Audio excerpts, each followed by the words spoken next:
Thanks again to our two deans, and as I said, Julio, from one more before lunch today. Thanks, Barb. Thanks, Julio. And I should also say thanks not just for their symbolic support, but they've also given a lot of tangible resources and support to make this event happen here. And so both Brian Utsi, who's standing there, and myself are both very grateful for the support that Northwestern has given us in this area. I just want to add a few other opening remarks before we kick off. I'm glad that we are well ahead of schedule right now. This particular conference is the 7th in a series.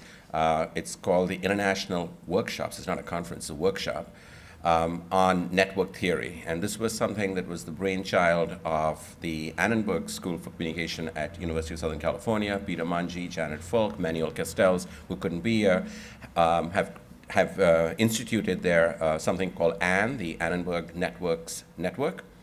And Peter and Janet and Manuel approached me to see if we could do this as a joint effort.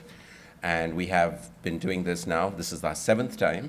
And it's always been on some topic related to networks. And so this year, obviously, the topic was peer production networks. And as we were beginning to think about what topic to use to talk about this year and to sort of focus on, I couldn't help but be inspired by two of my colleagues, Aaron Shaw, who is here at Northwestern, and Mako.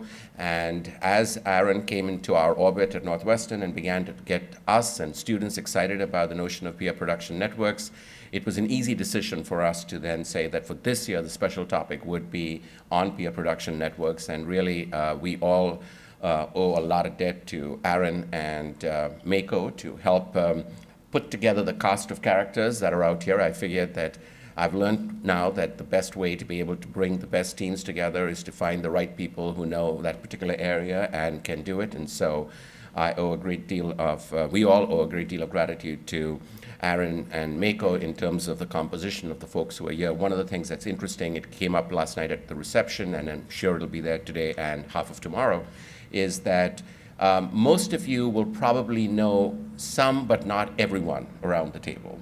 And that's not just because there are some grad students and some more senior scholars, but because even amongst, in all of those ranges, there is not that much of overlap necessarily amongst many of the people who are working in the area of peer production networks. So I think that's something that I'm excited about, trying to bring these minds together and come up with creative ideas by juxtaposing insights from folks who are interested in the topic but may not necessarily be aware of one another's work. Two other things to mention that Brian and I, as I mentioned, are grateful to Northwestern for giving a great deal of support, symbolic and tangible, in terms of organizing these events over the years. The other place where I would want to acknowledge support is from the National Science Foundation. And the National Science Foundation gave my colleague Leslie DeChurch from Georgia Tech and myself a pretty substantial grant that was specifically targeted towards building community and capacity. It's one of those rare areas where most of the time NSF gives money for actual research. This particular grant was specifically targeted for actually doing exactly the kinds of events we're doing here, building community and capacity. Over the last 3 years, Leslie and I have organized doctoral consortia, hackathons, and we contributed to the Computational Social Science Summit that Brian and I helped co-organize back in the spring. And so I want to make sure I acknowledge people at the NSF who have been very helpful in and instrumental in making this happen. Both Leslie and I have enjoyed working in this role of building community and capacity in this area.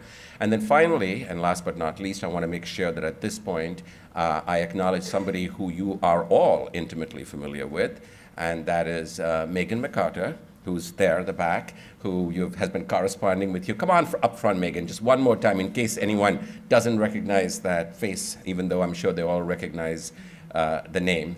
And so that's Megan, and then there's Eric. If you can, Eric can stand up there too. Oh, go ahead and stand up. And thank you again, Megan and Eric, for... Wonderful. So I want to thank, again, them for a lot of the effort that they've done on the ground in terms of making these things happen. Again, that's one of the things we've all learned when we begin to organize events like this, that you pick smart people and then put things into cruise control, and they worked really well on that front. So with that, I think we're actually a little ahead of schedule, but I think given how I know sometimes these meetings go, we'll probably be able to take advantage of the extra time we have. The format of these workshops over the years is something that is quite unique, and some of you, I'm thinking in particular of Michael Macy, who has been one of the few that has actually been to many of these workshops over the years. Michael and I were just talking that the workshop of this makes it somewhat unique, somewhat distinctive, and that is we have fewer speakers, but they get a lot of time to present their ideas, to develop their ideas, to engage in interactive Q&A. We've all been to too many conferences where time runs out and people say, well, I hope you get a chance to talk to the speaker during coffee, etc. That will happen here, but not because it also wouldn't happen in the session, etc. So I welcome and I hope that many of you will feel energized and confident and emboldened to challenge all kinds of ideas and contribute to it. And it's really one of the things that has made this workshop over the years. It's a signature of this workshop, I'd say. Before I invite Ulrike to come up, Janet and Peter, would you like to say any words on behalf of USC, on behalf of the people who actually started this entire idea? Well, we're glad that it has survived this long. The 7th year itch is right on us this year. This is the 7th year, yes. So we'll keep going until we get to the 20th year itch. Okay, there we go. I would say thank you for choosing the perfect time of the year for this conference. The colors are fabulous. We rotate between Los Angeles and Chicago, and this time was perfect for Chicago. Yeah, we planned it that way. The deans really worked hard on making sure that the day was going to be perfect. But yes, it is a wonderful day outside. And on the other hand, it's just cold enough that we're happy to be indoors for most of it as well. So great. Okay, well, welcome to all of you again. I'm just delighted to be able to get this kicked off. And we will start with our first speaker, who has already, with good European sensibility, got the computer ready and everything all set to go. Okay, thanks a lot for inviting me to speak here in this workshop. It's a great group of people coming here together.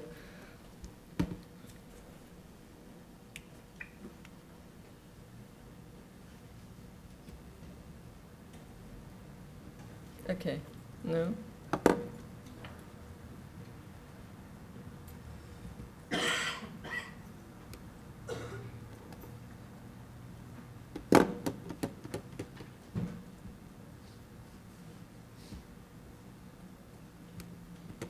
No, it should work.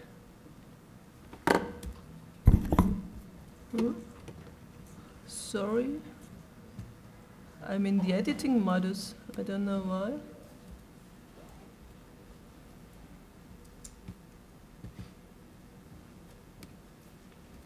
Okay. My presentation is about analyzing knowledge construction. And when I speak about knowledge construction, I mean peer production of knowledge.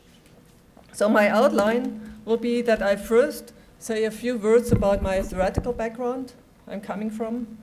Then I want to present a model we developed during the last years, the so-called co-evolution model. You will see these two circles several times during the presentation. It shows our model. It's a model about peer production and what people learn in peer production, and what kind of knowledge is created there. Then I will follow to describe a few typical lab studies. So my background is more experimental research, and this is where I started. And then only after half of the presentation, you could say, I will start to show you some studies with Wikipedia, some studies with big data and with network analysis we used for this kind of research. And I will end my presentation by trying to answer the question what network theory can provide for the analysis of knowledge construction. If you have any questions, just interrupt me. So my background, I'm a cognitive psychologist. And as psychologists, we're used to think about networks. So we are used to describe knowledge as networks people have, memories, people have networks, which means they have kind of mental concepts, and these concepts are interlinked through relations, and relations have different strengths. So if a person perceives often that he can eat an apple, this linkage between fruit and apple gets bigger and bigger. And whenever a person thinks about an apple, this activation, this network is activated. So it's a kind of activation, spreading activation going on. And this spreading activation are the patterns that we have in mind when we perceive our environment. So it's the basis of our meaning making. Whenever we perceive something outside from our brain, from ourselves, this kind of network is activated. So if we see this kind of stimulus from outside, it may be activated that we know it's an apple, it's a fruit, we can eat it, and this is automatically done. Or if we have some knowledge about computers, this logo may activate this network of Macs and PCs. So it depends on our own network, what we perceive in our environment. It's not the environment itself, it's our own knowledge about the environment, what makes us sensible for it. There can take place learning, so if we see something which doesn't fit to our network, this blue apple, for example, we might have a chance to learn, so we are irritated on the first time, and then we may change our internal network. We may integrate new concepts, blue apples or something like that, or we may change the strength between the network. So this is cognition. Cognition means that knowledge is a network. We have mental concepts. The meaning of a perception is constructed by ourselves. And the meaning of one entity, of one node of this knowledge, is defined by its relation to other concepts. So it's not the knowledge itself which has a meaning. So if we come now to communication, it's very similar. If people communicate, they utter something, and people utter and refer to others what they said in this communication. So also here, through these references, people create a kind of network, a network of utterances. And this network of utterances is the manifest thing we can observe, but behind people are speaking about topics. So the topics are the latent structure of this network, you could say. And if somebody utters something new, this utterance also is understood on basic of this network of utterances done before. So also it's not objectively part of the network, but it's interpreted by what people speak. So also this could be interpreted as a fruit or as a computer, depending what the utterances of network was, what the communication was before.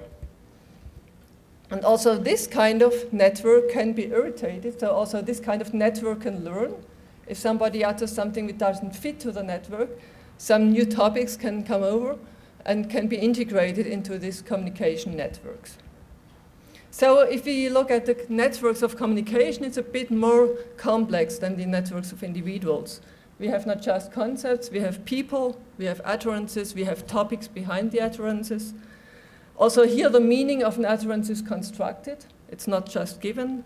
It's defined by its relation to other utterances. And this is the basis of knowledge construction or external artifacts. Now, based on this very general perspective, we developed a theory about co-evolution of individual thinking, of individual learning, and collaborative knowledge building. We wrote a few papers, theoretical papers and empirical papers where we used this theory.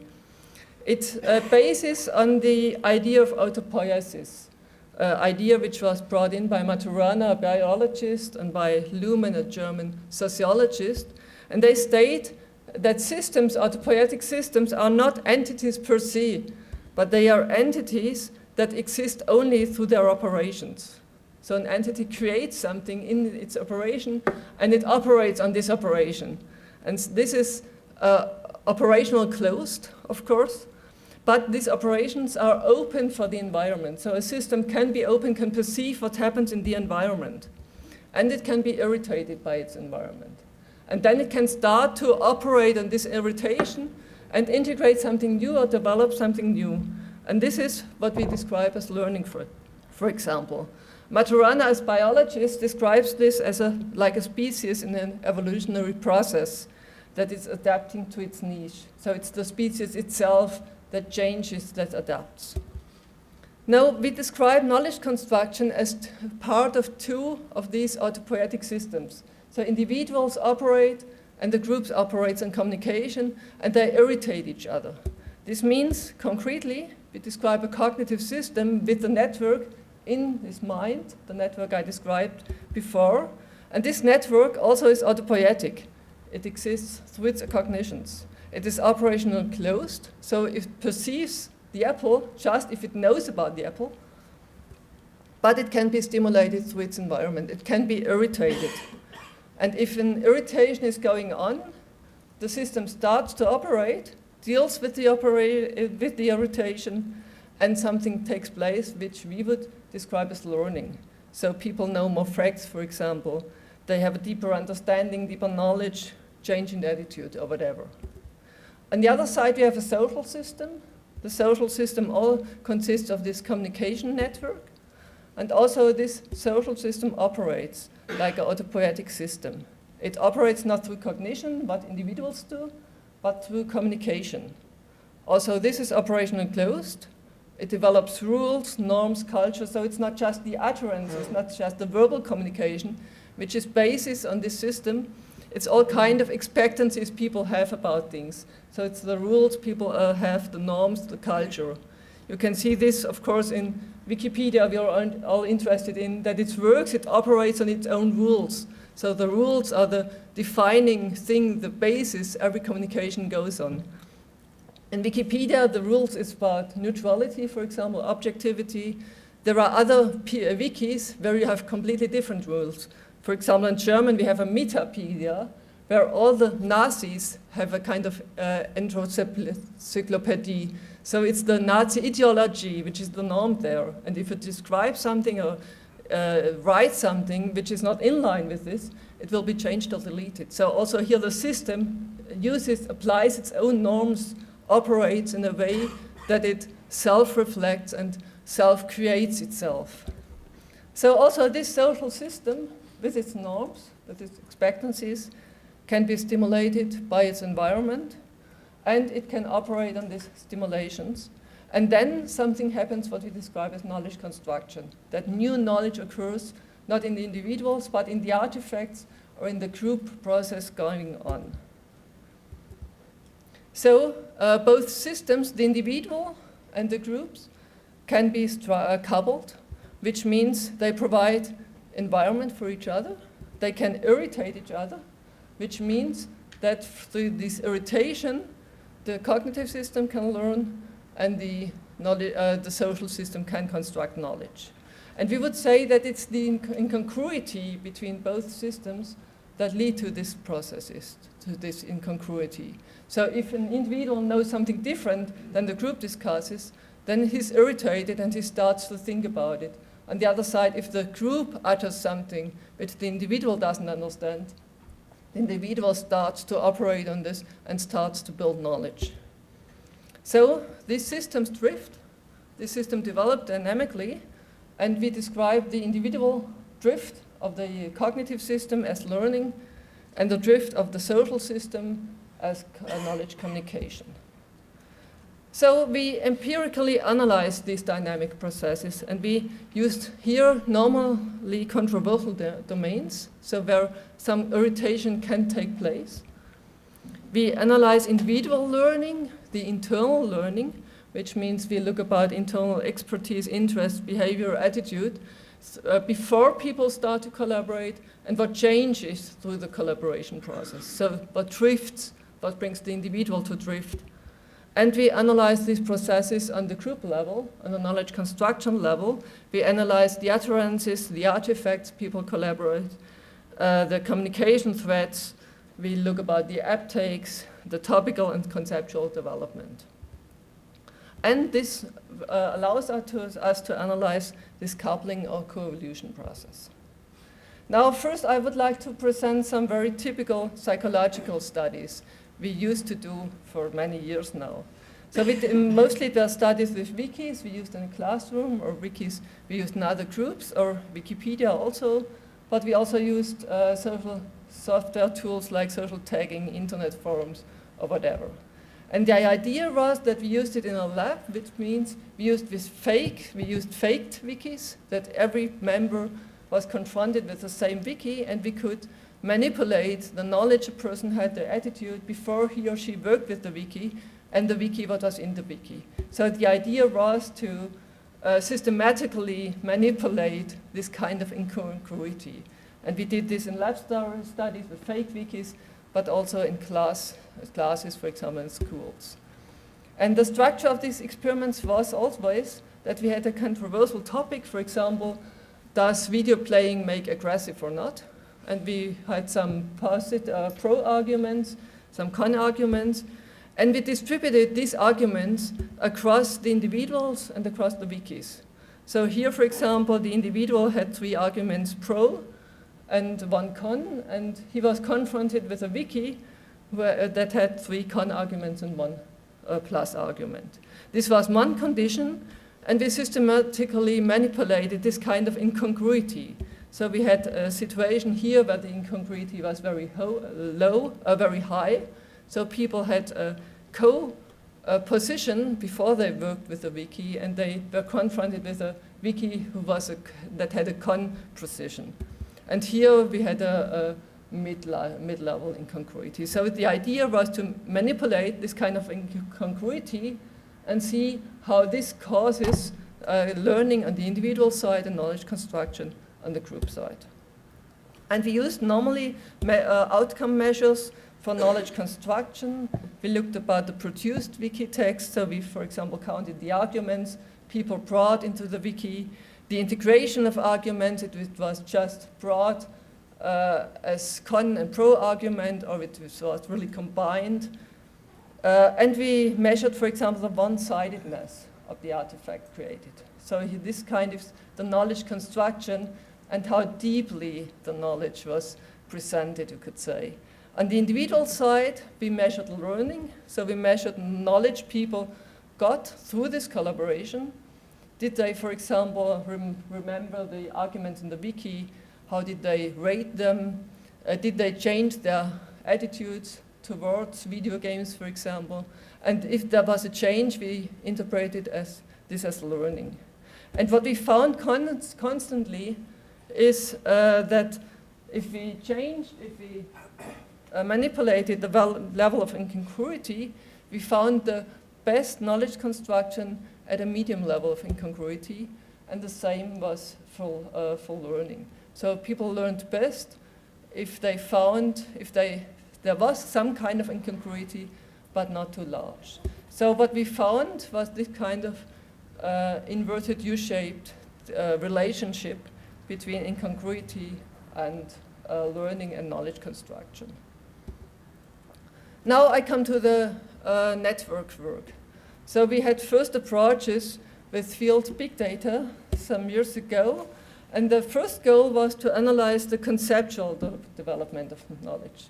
So to see how this drift, how the knowledge construction drifts, and how people change the conceptual structure, the conceptual understanding of a topic. We did a first study in Wikipedia about causes of schizophrenia, which is also very controversially discussed also in science. We used as data, we used all direct neighbors of the Wikipedia page causes of of schizophrenia in the German Wikipedia, so it was not a very large set of pages. But we looked at the development of the linkage of these pages. So we looked how the conceptual structure, the network structure changes through people's contribution to these pages. And we tried to see how the individuals changed, how their knowledge about schizophrenia changed over the time at the years 2003 to 2008. And we tried to see this co-evolution, you could say. So here you see the corpus, these pages of causes of schizophrenia and the neighbors. You see the different years from 2003 to 2008. You see it's not too many pages. You see here the square size describes the number of inlinks. So the pages get more and more interlinked during the time. You also see some gray, which are red links, which means they don't have content at the early time, and people start to bring in content. And it's more and more dense getting the network. And then we try to describe more the conceptual structure about it. So we use some kind of clustering mechanism. And here in the very early phase, you see there's a cluster, psychoanalytic cluster. So people describe that schizophrenia is caused, for example, by the ego structure of a person. You see, another cluster is a biological cluster, that it describes that schizophrenia is due to limbic system, for example. And here we have some boundary spanners, which are grouped to both kind of clusters. And here you have pages which are not grouped to any cluster. So this was the early phase of this schizophrenia corpus. 2 years later, you see we have more knots, more pages. You see that the psychoanalytical cluster grows. It's more dense also.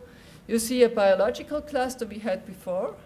And now you see that we have also a social cluster. So the conceptual knowledge occurs that schizophrenia may be caused by metacommunication, for example.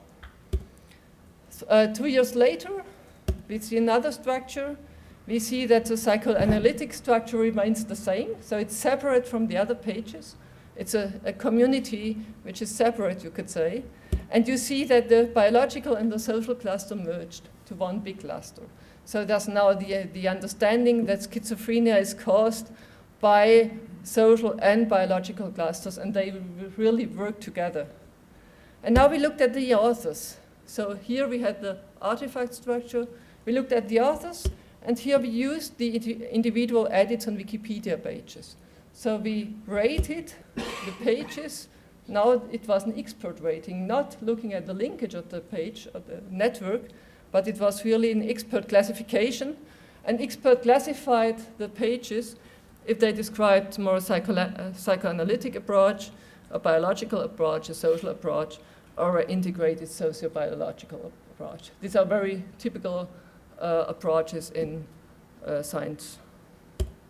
And we classified the authors according to their contributions. So if the majority of a contribution of an author was done, for example, in the social sides, he was classified as belonging to this community for the social reasons for schizophrenia. And what we found here describes the development of authors. Here in the outer circles, you see the older situation, and the smaller circles are the newer situations. And what we described is that many authors remain to the same community. For example, these authors had the biological approach from beginning on till the end. And when we saw some change, it was normally in this direction, which is also shown here, that people change from one of the social or biological clusters to this integrated view. So what we see in people's individual behavior and their individual conceptual knowledge, and this is also, of course, very roughly described what people think about this schizophrenia, but you see that they have the same conceptual development, that these ideas of biological and social reasons or causes for schizophrenia merge on the artifact on the one side, which we can describe by the linkage of the pages, but also on an individual's contributions to different pages. So this was a very first rough idea of how to describe this kind of coevolution. In this study, we saw the relevance of boundary spanners. So what made possible that these two clusters merged were these boundary spanners, which belong to both clusters. And these boundary spanners seem to be important for knowledge creation, we said. So our hypothesis was that knowledge processes or knowledge innovations happens in the intersection of different communities or different domains. So it's the idea that innovation happens when two different cultures clash, you could say. The idea that controversy or irritation really enables that new knowledge is created. So we looked about the boundary spanning articles for knowledge creation. Who creates? We asked who creates these boundary spanning or interdisciplinary articles. And here, if we have two disciplines, A and B, it is really a question if the people who create this intersection, this interdisciplinary work, are they central also in the single disciplines, or are they also just central to this interdisciplinary work? So who creates this kind of new knowledge, of interdisciplinary knowledge? Here we did a study with 2 different but overlapping topics, with pedagogy and psychology in the German Wikipedia. So we used the Wikipedia categorization, used all articles and subtopics of psychology and pedagogy, and this was the classification about the article. This gave us a network of 11,000 articles, and we used the undirected hyperlinks as edges, and we got this combined network, where we see the pages of pedagogy and psychology, and the red dots are the articles which were tagged with both, which belong to both categories.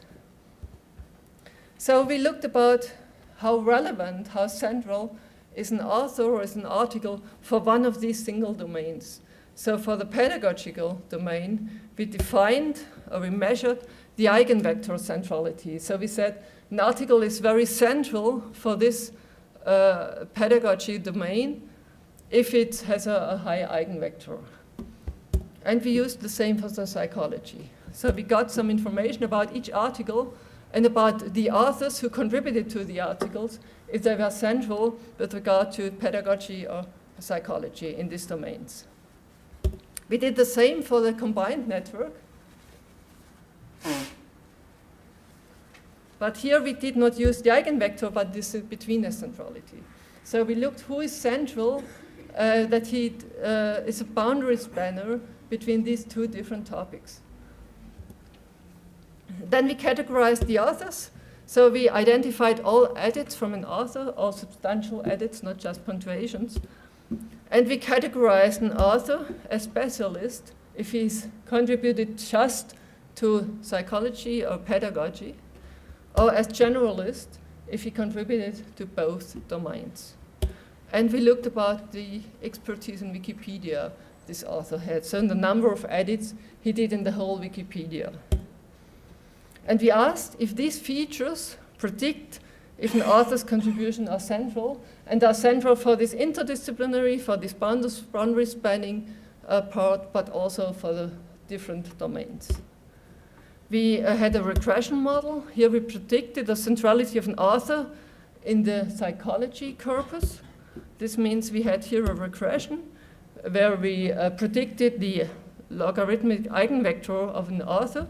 And our predictor was if this person was a specialist or generalist, and which experience this person had. And what we found for the network of psychology is that it's mostly the specialists. So it correlates negatively. People who are just contributing to psychology are the most central people in psychology. So it means it's really a closed community, you could say. Also, if people are contributing very much, in general in Wikipedia, they have a big influence, or they are central also in psychology. With regard to pedagogy, it's a bit different. So we also here, we have a negative correlation, but it's not significant, which means pedagogy seems to be open. Also people who are not just contributing to this domain have a chance to become more central in this domain. So it shows a more open horizon in this domain. And we looked about the combined network. So who is central in this combined network, who writes these interdisciplinary boundary spanning pages. And here we found that it's clearly the generalists that do this. So people being central or contributing to both domains have a chance to do this interdisciplinary work. And it's a strong correlation that people who have much experience in general also have many contributions to this intersection. And then at the last step, we looked about the temporal development of this new knowledge. So how does this new knowledge, this intersection knowledge, develops over time? And can we predict what the development? So here are the same corpus for the different years.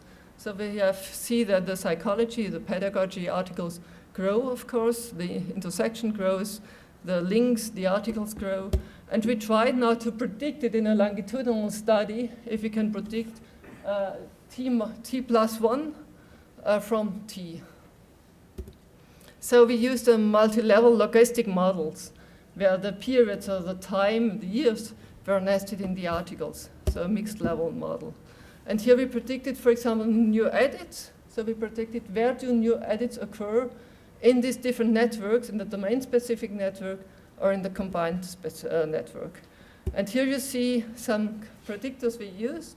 So the creation year, which means the older the articles which were created first, got not so many predictions afterwards. The article age, measured on the period, shows that if an article is older, it doesn't attract many attractions over time, so it seems to be saturated during the time. And we see that the centrality of an article really predicts that new edits occur in the next time. So in T, the new edits in T are predicted by the edits made by the centrality of this article in the year before. Also, the number of edits predicts that also in the next year the article attracts more edits. This is not different it's not a predictor if an article is featured or not, if it's excellent or not, but it has an influence if there's some kind of controversiality or not. So if there are many revises, then this article attracts more edits. We did the same, not for new edits as dependent variable, but also for newly created articles as neighbors. And here we got, you could say, the same pattern, that the older articles are, the less new neighbors they become over time. The more central an article is, the more knowledge is created there. The more edits it got, the more edits it will have in the next year, and the controversiality plays a role. And we did it at least for the edit count in the neighboring articles. So we had different kind of new knowledge directly in the article, in the neighbors, the editing neighbors, and we also found the same pattern here. And we did it for pedagogy, for psychology, and for the combined network. And here we had the same pattern. That means what we show is what is typically described as preferential attachment, that central articles attract more links normally. We can see that central articles attract more new knowledge, more edits. And this centrality, this can be for central articles in a domain, but it can be also for central articles which are central as boundary spanners, so which are central in the intersection of different domains. And we would say this exactly is what the autopoietic system theory says, that it's really the system, the structure of the system, which predicts what happens in the future. It's nothing more. It's the system itself predicts what is, or describes what is pivotal knowledge, what is relevant knowledge, what is central knowledge. And then if knowledge is central, it will grow over the time. And we see that also boundary spanning articles attract more edits. And this so shows the role of conflict of discourse, that it's not just the centrality which plays a role, but also where two different cultures clash or two different domains come together. Now the last study I'm talking about is about controversies in Wikipedia. So here I want to remind you to these lab experiments we had, where we manipulated the incongruity between individual knowledge and group knowledge. And what we found in this experiment was this inverted U-shaped curve, the relationship between incongruity and knowledge construction and learning. And now we wanted to test this hypothesis, or this finding, replicate this finding in Wikipedia field data. So not in the faked wikis we had, in the classroom wikis, but in the Wikipedia pages. And here we made use of semantics. So we used in Wikipedia all articles about the German Wikipedia about alternative medicine. These were about 400 articles, and they had 500,000 modifications. And now we classified each modification if it was more bringing the article into the direction of alternative medicine, of conventional medicine. So it was a machine learning algorithm. Each edit had sometimes some modifications. So here in this edit, a person modified the heading, or the title and the text. And for each of these modifications, we classified if it's more neutral, alternative, or conventional. This was not easy even for human classifiers, so we had not a very high iterator reliability, but it was enough for the machine learning to produce some kind of results. And we did it, of course, for all the 500,000 modifications. And this enabled us to describe some article profiles. So for each article of these 400 articles, we could show if this article, how this article develops over time. So this article here, for example, started as alternative article, and through the editing process, it got a bit more neutral, and then it got more in this direction alternative. So we had a temporal development for each article, just accumulating the number of modifications, and we weighted this modification with the text quantity.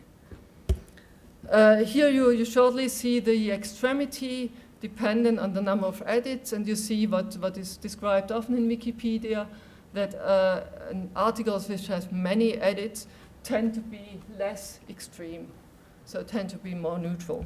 So this is not something new. We did the same with author profiles. So for each author, we calculated or we observed his or her modifications, and we aggregated them. And so also for an author, we could see this kind of drift or this kind of temporal development. This author started as alternative author and remained about in that level. Here you see that also the others tend to be more neutral over time. So the more edits they have, the more neutral they get. And now what was most interesting for us to see this kind of irritation or incongruity. So if an author works on an article at the time of his edit, we can see how incongruent is his knowledge, his attitude over editor, to the attitude or knowledge of the article. And this was what we had manipulated in the experiment, and now it was the trial to go to see it in the real Wikipedia field data. So we would have expected this. This is what our experiments brought, this inverted U-shaped curve. What we found was this. So we found that most people, most authors worked on articles which were congruent to their own positions. We tried to predict this. If a modification was more alternative or more conventional or neutral, and we found significant predictors, the article profile. So where article which is alternative attracts more alternative edits, independent of the author's edit, but it's of course a self-selection that perhaps authors, alternative, mostly contribute to alternative articles. We have a significant main effect of author profiles. So also authors which are alternative tend to write more alternative, of course, edits. And we have an interaction, and this interaction shows exactly that authors search for low congruity. So we have more observed than expected edits in this diagonal. So an author who is for conventional medicine works mostly on articles for conventional medicine. So the interpretation would be that controversy does not always lead to knowledge construction. So this is a bit different to what we found in our experiments and also found in other studies. It's very clear from our results that the authors contribute to the articles they agree on. Even if we took this alternative medicine topic because we thought it should be controversial and it should be a topic where really some wars are going on, but we didn't find this. We found that the articles become less extreme over time. We found that the authors also become less extreme. Of course, this can be a self-selection effect, so we do not have here a longitudinal study. But we would say, of course, this can be very specific for Wikipedia, because in Wikipedia you have this norm that people have to be objective, that they have to present a neutral point of view. This means what we find here can also be such a thing of the autopoietic system, that the system replicates itself, it uses its norms, people internalize the norms of Wikipedia, and so they start, when they work in Wikipedia, they start to get become more neutral over time too. So my conclusion, what can network theory and methods provide for the analysis of knowledge construction? I would say this network theory perfectly fits to the framework of autopoietic systems. So it exactly has the idea that the system itself shapes what people do, the system reproduces itself over time. It's the idea of preferential attachment, that things that are central in the community, central in the artifact, are more and more attract more and more edits over time and get even more central. So it's the idea that the structure shapes the dynamics, not the individuals, but really the structure of the network shape what individuals provide. And for us, it's very interesting because we need no external criteria for relevance or for the quality of knowledge. So we do not have to come from outside and say this is qualitatively high knowledge or not. We can just use the network and the centrality measures. And if something is central in the network, if people refer to it very often, it's clear that this link is a pivotal link for the group. So for us, it provides very interesting method to look about the conceptual, which is a qualitative development of knowledge, by using quantitative methods. And the basis of this is also the network idea that the features of an element are determined through the whole network. So there's a centrality, for example. The centrality describes what is important for the group, not we as experts from outside do this. The second thing why network theory is so interesting for me is that it can deal with a bimodal personal artifact network. So it's a very nice method to analyze the dynamics of the individuals on the one side. The learning, of course, our measures for seeing the learning are very rough because we don't ask people here. We only can look about the traces they leave in Wikipedia. And it allows us to analyze the dynamics of the artifact both simultaneously. And this is exactly what the co-evolution model wants to show. And the last thing is that it fits the network theory, I would say perfectly fits to the concept of knowledge and of collaboration. So we see knowledge as a network, as I described. We would say communication, of course, as a network, and the network theory provides method to show how this develops over time. Learning knowledge construction we describe as a development of conceptual communication networks. Okay. This is what I wanted to present you. It's not just my work, of course, it's done by postdocs from me and PhD students. And I want to point you to a book which will appear in January, I think, about mass collaboration and education, where we try to describe these ideas a bit belonging to educational things. Okay, thanks for your attention, and I'm happy to take the answers.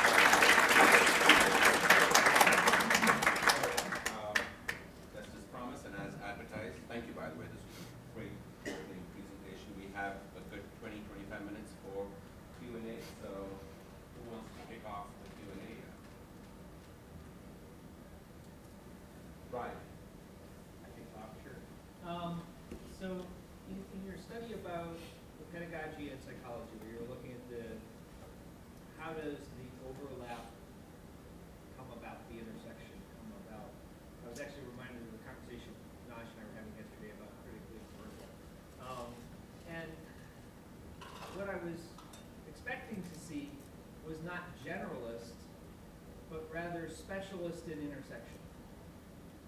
And so I'm wondering if you looked at that. So if I interpret your results right, what you have is that those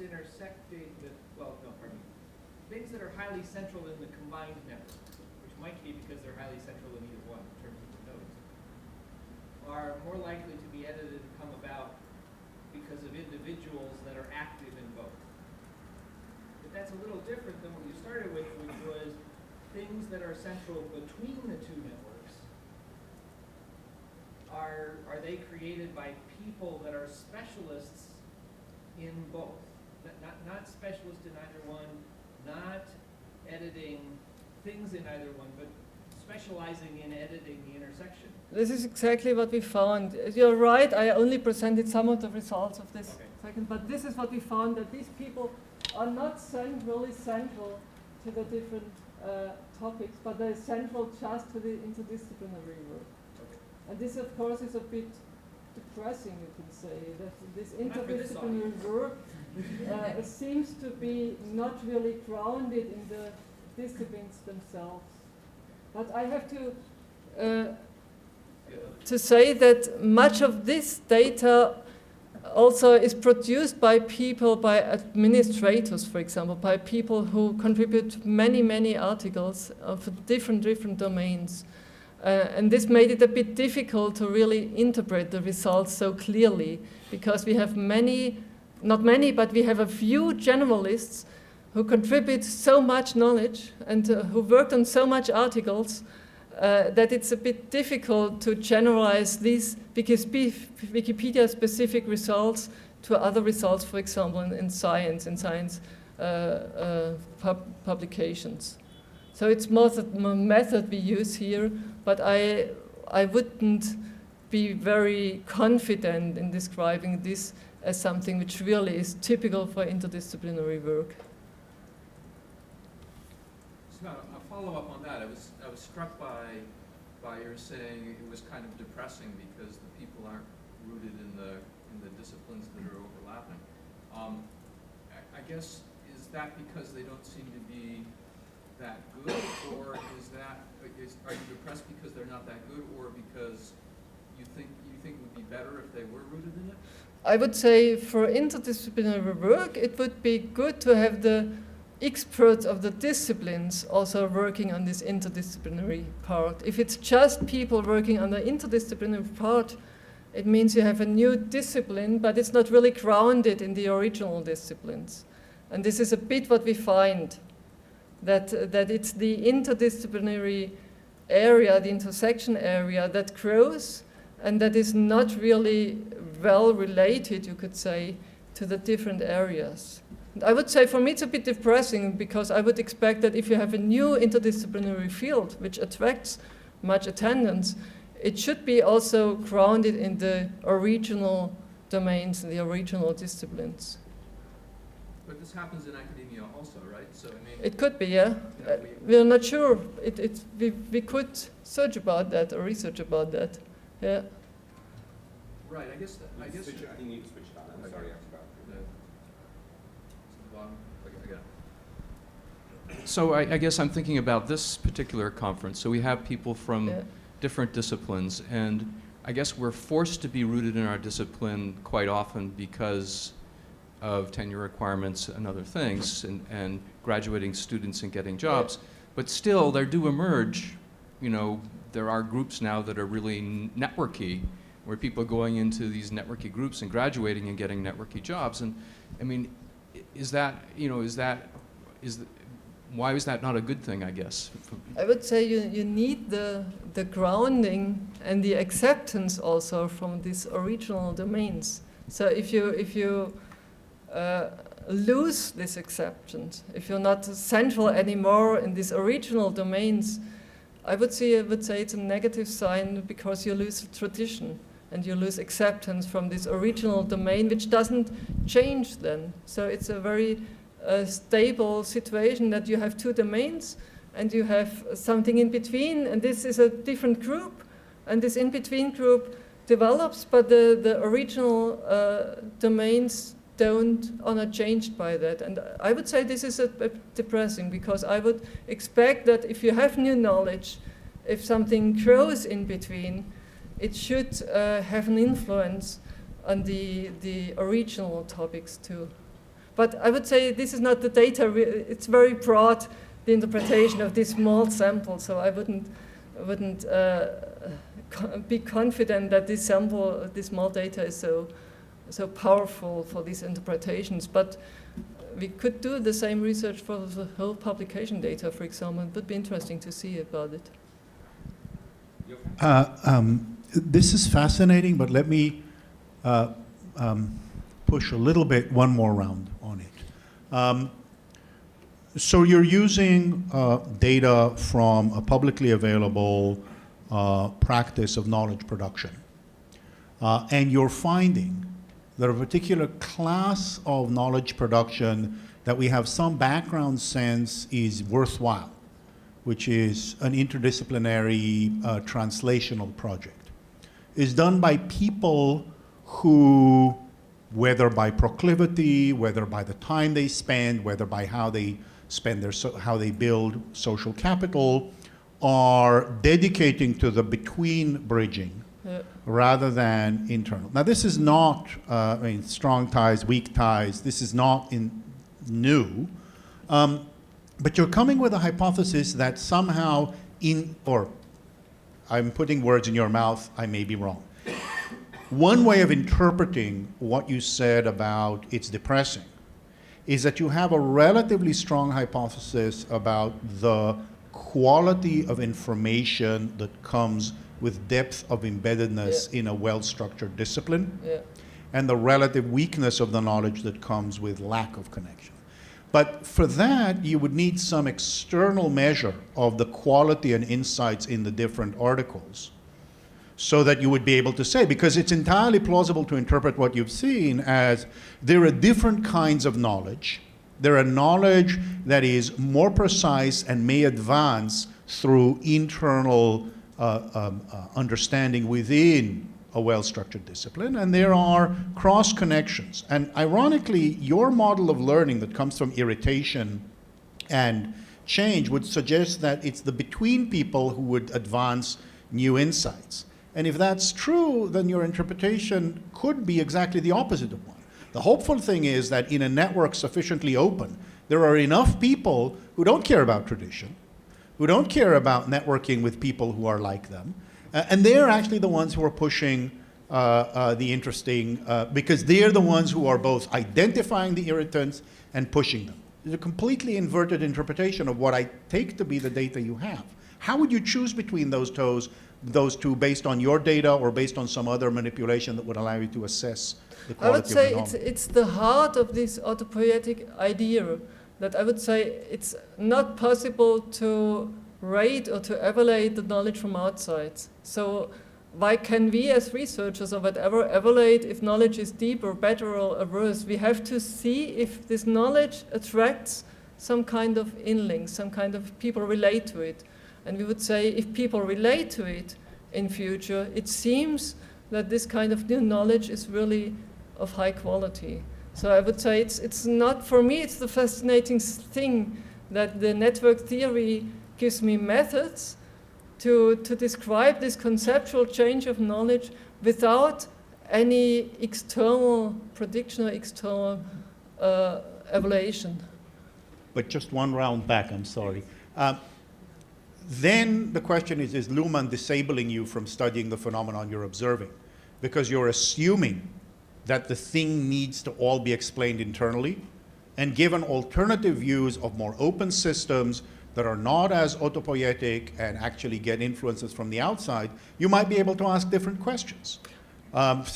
For example, in the first piece that you talk about the schizophrenia. Schizophrenia, yeah. It would be interesting to find out whether the scientific discipline over the same years moved from separate social and biological to more integrated, and whether what's going on in Wikipedia is internal and a product of the autopoiesis of that system, or whether it's reflecting the external system.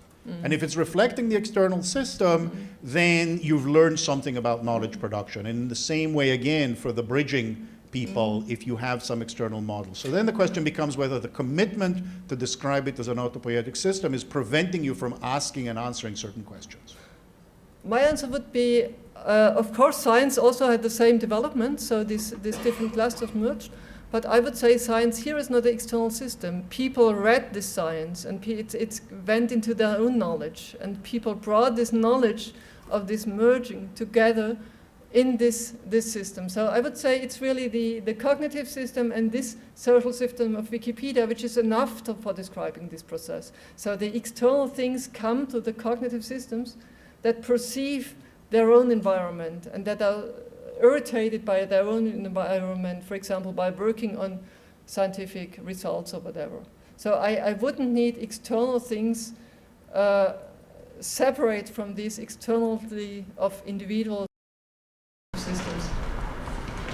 This would be my answer. Okay. So I should mention before Jerry that on your cover you see there's a Twitter hashtag, and I see that there are some students who are already posting things on that, but feel free to use it. It's right there at the bottom, PR Prod NET. Jerry. I had a question about your preferential attachment interpretation. So, which I agree with. So, more central articles are going to attract more attention, and that it's going to bring more people that are going to generate things. But you're also talking about their neighbors are also attracting more attention, and I would actually maybe hypothesize an alternative dynamic that's happening here is that as these high-profile articles are attracting more people and they're generating more content and more stuff, that then there is the need to split off some of that content into new neighbors. So it's not that articles are attracting new neighbors, it's that active articles are actually giving birth to new members of the network. And I think it's an interesting dynamic because you have it both attracting one type of node and then generating another type. So just an observation that you might want to think about more deeply. I would agree on that, exactly. So we are interested in where does new knowledge, where is it created? And it's independent, it's not so interesting if this is an article itself or it splits over different articles. It's just the idea that central topics, central articles attract more things, and then creates a new structure of different layers. Michael? Yes, I have a very interesting talk. I have a question about the tide direction in your interpretation. So, in the psychology pedagogy part of the project, the people who are interested in and attracted to articles that are interdisciplinary. So now the tie is running from the editor to the article, and showing what they're interested in. But then there are the incoming ties to those people that would reflect how those people are perceived by the specialists in psychology and pedagogy. That is to say, how the older disciplines, if you will, perceive the people who are now what you're describing as the specialists in the interdisciplinary. So your conclusion that it's depressing that the people doing the interdisciplinary are specialists and not central to the discipline, isn't that the wrong direction of the tie? The direction you need to be looking at is the flip side direction. It's how the people who are embedded in the disciplines are seeing it. This is what I mentioned, that the interpretation of this result is here in the discussion. It's a bit far away from the result. So in our study, we just looked about the development of the artifact and inferred from people's edits the development of individuals. And we didn't look at these references from outside or from future articles to these people. So this is nothing we did. So I would say if we had this kind of interpretation that people are not really central in the different topics, it needs to be more grounded in other data. And I think you actually have the data. The Wikipedia edits will have those ties coming the other way. You just have to break that out, right? Because you have to look to see how many edits are coming in from the people who are the specialists in the disciplines who are then responding to an edit by somebody who's a specialist in the interdiscipline. Yeah, but till now we looked at the in-links to articles. So what you described would, for me, more have an individualistic view, that people refer to an edit made by an individual. Exactly. And this is something which do not consider here. Right. So we look at the whole knowledge construction process, and but the individual we only infer from this kind of edits people work on the whole artifact. So it would be another kind of data we would use. Yeah, that's right. Okay. We have a question here. Hello, thank you very much for the Yeah. thank you very much for the interesting talk. I have some questions about author development because you analyze the problem from psychology perspective or social network perspective, and I also analyze it I'm from machine learning perspective. So I mean, in your scenario, how you quantify the development of a user? I mean, have you actually made the views or the view of the authors change over time, or they change their change their activities from one topic to another topic? So in the experiments it's easy, so we can measure really what people know afterwards, we can compare it pre-post test, their attitudes, so that it's clear. Here in the Wikipedia data we only use this kind of author profile, where we saw to which articles did an author contribute, which kind of contribution, and this is very rough of course for tracing this learning of an individual. So our main focus, you could say, is on the collective knowledge which is created. And we try to infer out of it what individuals are doing. But I would say to really see what individuals learn, we need the experimental work. So we need to ask them, we need really to see what they think and not just what they externalize in the knowledge construction process. So I would say this is not the focus of the work I'm presenting here. So the focus here is more this collaborative knowledge construction process and what people bring into it. Okay, thank you very much. We can have more talk. Lena? More discussion. Go ahead. Hi. So I have basically two comments that are or questions that are related. One of them is that I'm happy to see that you've done your study in German Wikipedia, because usually most of the studies are done in English, so at least we have some variety.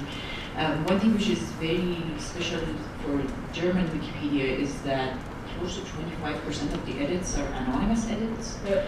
And I'm assuming that you looked at only logged in edits because you had to look at the longer period of time. And I'm basically wondering whether you expect to see different behavior or like changes in knowledge construction when you look at anonymous editors versus logged in editors. And again, I acknowledge this fact that it's hard. Like anonymous editing, you can't look at it over a span of a year because IP addresses change. But maybe in shorter spans of time, I don't know if you have looked at it or if you're interested to look at it. And my other comment is, because of the anonymous editing and generally cultural differences in specific languages, it would be interesting to see how the results change if you go to other languages that have maybe more, maybe are associated with specific cultures or are more open. So in this case, almost never encourage doing more research on English Wikipedia. I want to say looking at the English Wikipedia experience can be interesting because people are coming from many different cultures and backgrounds, and how that knowledge construction happened can be something interesting to look at. Anonymous authors, there are many of course, so we excluded all these authors, which also is some kind of noise for us, so we don't capture their effects. That's right. But we saw this kind of profiles that authors who contribute only once or twice are more extreme than the others. And this is normally what we see in anonymized authors also. They tend to be more extreme, less polarized. But in general, I also have to confess that most contributions were these neutral contributions. So it's only about 20% that people change something in our medical domain, that people change something to alternative or conventional medicine. Most contributions we found are really neutral contributions, where just a word was changed or the sentence or whatever, without any biasing the article into one or the other side. So first, really amazing body of work. It was really amazing. My question, I'm wondering, did you have a chance to track conflicts between authors and the degree to which authors may have just abandoned or forked into a whole nother article? Not yet. We are interested that. Also in analyzing the talk basis, but we haven't done this yet. Yeah. So we have I have a question if I don't see any show of hands, otherwise I'll see it. So I have a two-part question. Great talk. First one was, I like the creative use of the betweenness centrality versus the eigenvector centrality in terms of looking at prestige within and across. And that makes intuitive sense, but depending on how you computed the betweenness centrality, the metaphor that you evoked was that these are people who are between these two areas. But that is an empirical question, because you could have people with really high betweenness centrality that are within each of the areas and are not really bridging the areas. So I don't know if you computed a formula that accounted for betweenness only those who are connecting people between two areas, or did you just use a general betweenness centrality, in which case you might have people who are just between in each of the communities? Exactly, we just use as normal centrality measure. Okay. So it's worth checking then to see whether they are really between the two, or just between within their own communities, etc. Right. The second question, and this may be a topic for discussion, etc., is actually, I think it builds on a thread that I saw with Yochai and some of the others. One of the issues that comes up with autopoietic systems and self-organizing systems, whether it's Luhmann's work or Prigogine's work in physics, etc., is that it is a very powerful metaphor, I think, for people in the social sciences who want to study it. One of the issues that comes up is the issue of falsifiability. So you see it and you go, you showed us, oh wow, see, look at these people, they are, they're coming together, you're able to explain it. But in order for it to have sort of more intellectual muscle, one would almost need to specify what are the conditions under which this does self-organize, and are there situations where it will not self-organize? And so what that does is it creates a more interesting sort of, I don't know whether I would call it rigor, but at least a little more detail or nuance about what seems to be which this autocatalysis or autopoietic system does gel together, and are there other conditions under which they may not gel together? I would say it's self-organizing in every situation. Of course, nothing different can happen. But for me, for example, this metapedia would be very interesting to analyze, but we didn't do it really deeply. But to see also this kind of Nazi Wikipedia is some kind of self-organization, and also there people acquire knowledge and they change their minds, and it's the same. Exactly the same rules, the same kind of self-organization which leads to this kind of knowledge. So I would say it's not a question of quality about the self-organization aspect. It's just a question of which rules are there and how are the rules negotiated, and how central are the rules in these communities and so on. So I see the big positive thing of this self-organizations thing, not to have any external criteria for it. Even if this is also a very psychological view, of course, because we would say learning is something people have in mind. We can't say it's right knowledge or bad knowledge. So to follow up with a question then, so this then goes back to the end of Yochai's comment, I thought, which is when I heard in your response there, which was that the system of knowledge construction that's happening within Wikipedia is not distinct for you from the system of knowledge construction happening in a scientific discipline that's being referred to in Wikipedia articles. Then I think I don't understand the way that you're constructing the boundaries around these things completely, right? Because there's a sense in which if the rules of knowledge, I can draw on other discourses and interpret them in various ways and bring them into a context like Wikipedia or a context like academic knowledge production.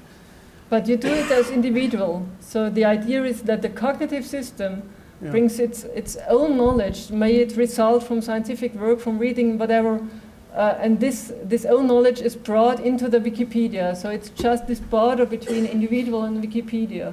But isn't that exactly how the kind of bridging process is? I guess it becomes a bit fractal, right? You can see how there are these proliferations of systems that are themselves then bridged or not, right, by the people in Wikipedia who are active Wikipedia editors, who are reading academic journals, who are working at those boundaries as well. So I guess, I have to rethink that, but yeah. But this would be another boundary. So we also could see about individuals working in scientific work and what they bring in. So it would be the same idea, but it would have different data, and people, could be different dynamics because it's a different system then.